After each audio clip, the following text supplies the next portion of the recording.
Good morning on this Sunday, and welcome to Invest Northwest. I'm Sean Owsley. Well, this morning we are focusing squarely on the Central Valley School District, and a lot will be happening there in the coming months and years. And here to talk about all that they're looking at right now with the recent approval by you for the bond and levy there is the Superintendent, Ben Small. Ben, good to have you here on the program. Good to be here. Thank you very much. All right, there were 17 years in the making. Yes. And talk about the process going into the vote. How did you feel going in? Obviously, asking for the type of money you're asking for. There's a lot to be done in your district with that money, which we're going to get to. But talk about the vote. Well, I have to tell you, one of the things that we're very fortunate is that we engaged our community in a different way than we've ever done through a virtual platform called Thought Exchange, and we had received a lot of feedback prior to even putting the bond on the ballot, and so we felt that we had a good message. We felt that that message went out.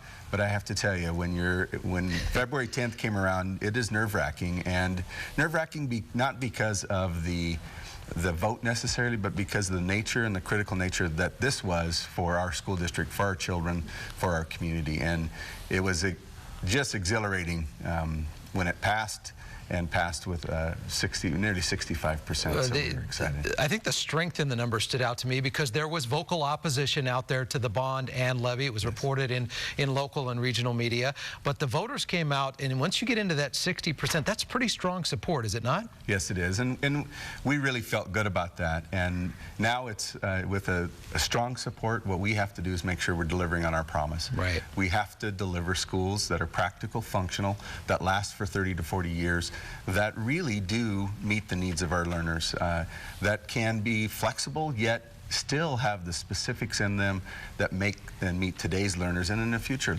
I know this week you got back, you made a trip over to Olympia, meeting with the lawmakers face-to-face. What was the goal for you in those meetings? In those meetings, wanted to bring awareness to the fact that the state match and state construction match program is really important, vitally important to us, and to continue to look to fund that and even enhance that funding. Very, very important that the state match local dollars in these construction projects. And the message you received over there was? I think they're listening and they've heard it. I think there's several bills in the works right now. There's, I believe, a bill in the Senate that actually increases the amount of state match that would come to local school districts by using a 3-year actual construction cost rolling model that then I think enhances the amount of money that the state would be kicking in for these projects. And we think that's very important.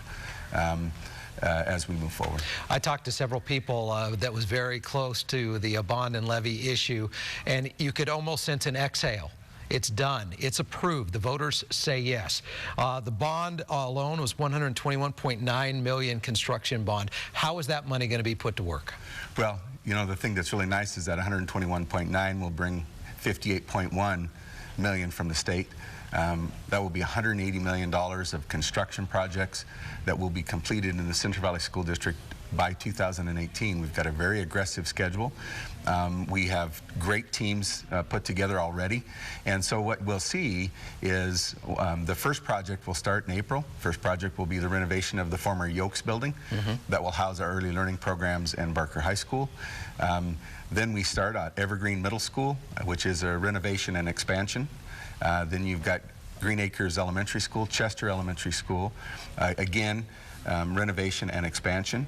You've got a new school, K2 school in Liberty Lake, that will relieve and build capacity in the eastern portion of our district. You've got Opportunity Elementary School, and also, excuse me if I miss one. There's a long list of them. There's a list of them and Sunrise Elementary School, which is where we were last night, talking about what and how the timelines, what was going to happen to the buildings, talking about the design process, opening lines of communication to our community. And I have the list in front of me. I'm just going to run them down. Barker High School and Early Learning Center, Chester Elementary, Evergreen Middle School, Green Acres Elementary, Opportunity Elementary, the new K2 Elementary School you mentioned, Ponderosa Elementary, and Sunrise Elementary. All of those being drastically affected by how the voters chose to vote that night. If you can, what is the biggest game changer? How does it change? How does it have the biggest impact on your district being able to go forward this way? So one of the biggest impacts is one, upgrading the learning environment and teaching environment for our kids. Many of those schools that you talked about are open concept schools. So no walls, inappropriate HVAC systems. And so these renovations really make a great learning environment for those kids. It allows us to offer full-day kindergarten in our school district. We currently cannot offer full-day kindergarten because we do not have space. And full-day kindergarten is a game changer as you look at the educational environment moving forward. How a student starts in kindergarten really makes a difference for them. And unless and until we pass this and until we deliver on these construction projects, we can't do that. Other school districts in our region have already started offering full-day kindergarten. We just don't have the space to do it. So that's one of the biggest things. Space being the key word, because I know overcrowding is probably one of your biggest issues you've been trying to tackle. Does this help kind of take the air of out of that balloon? Absolutely.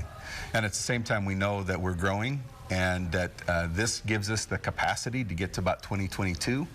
And then we are going to have to address the capacity at our elementary schools into the future as well. So this is a first step. We know that we're going to have to deal with a growing community, with a growing school district into the future. But we believe by delivering on the promise in this bond, our voters will allow us, will vote again to move forward with further bonds in the future. What about the idea of a brand new high school altogether? You know, that's a heavy lift for us. But we are absolutely starting that conversation today, and that conversation is around what is it that we are willing to do as a community. We need capacity at our high schools. Our two comprehensive high schools are overcrowded today.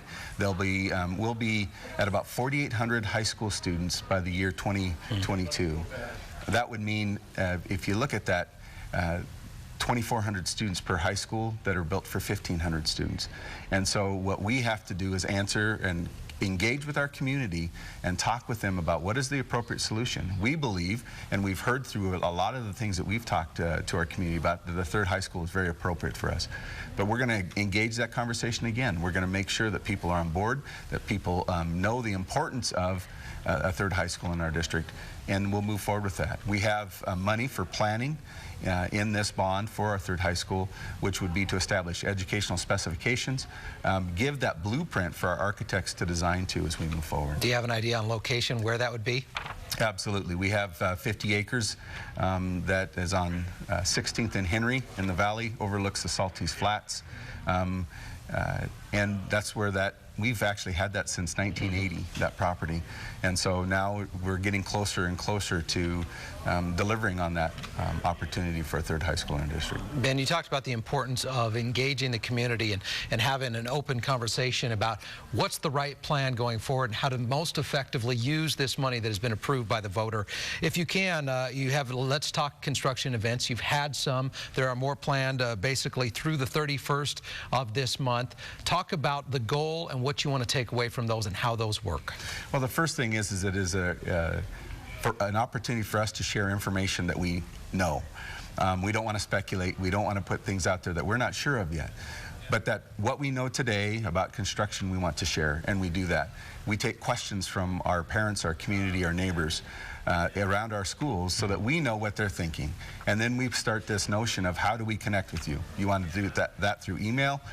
What would that look like to you? Do you want a newsletter that comes out? Do you want to be passive and go to the information you want to go to?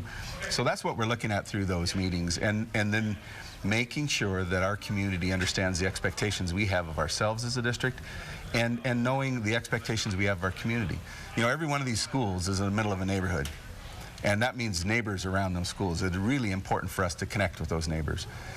Construction can be disruptive, and we want to make sure that this is a process that moves forward as seamlessly as possible and gets us a product that when it's all done, our neighbors say, you know what, that was disruptive, but it was okay. It was good. We were communicated with. We felt good about what was happening. Well, there's a lot of heavy lifting to do for you and your district going forward, but I'm sure that's a work you're willing to do. Absolutely. All right, we're excited to get started. All right, thanks for being here on Invest Northwest. Appreciate the insight.